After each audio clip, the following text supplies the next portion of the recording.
یہ کچی ڈسٹرکٹ بولان میں وہ ایریا ہے جہاں پہ کہ وہ ٹنلز موجود ہیں جہاں سے ٹرین گزرتی ہے۔ اسی طرح کے ٹنلز جو ہیں نا وہ اس ایریا کے اندر بہت سارے ہیں، تقریباً 17 کے قریب ٹنلز جو ہیں پورے بولان کے اندر ہیں، جہاں سے ٹرین گزر کے مختلف مقامات سے پھر وہ یہاں سے نکل کے جاتی ہے۔ جہاں پہ ہم کھڑے ہوئے ہیں یہاں سے وہ جگہ جہاں پہ یہ واقعہ ہوا ہے وہ تقریباً 50 سے 60 کلومیٹر دور ہے۔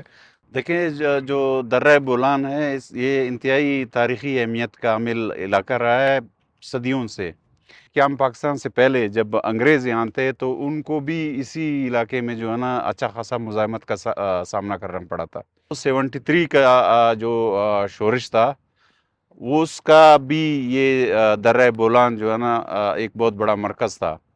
اور اب جب جنرل پرویز مشرف کے دور کے بعد جو نیا سلسلہ شروع ہوا شورش کا تو اس میں بھی یہ بہت بڑا مرکز ہے اس کا، اور چونکہ یہ انتہائی دشوار گزار علاقہ ہے، بہت بڑے بڑے پہاڑ ہیں، تو سیکورٹی فورسز کے لیے ہر وقت جو ہے نا یہاں موومنٹ کرنا انتہائی ایک مشکل کام ہے۔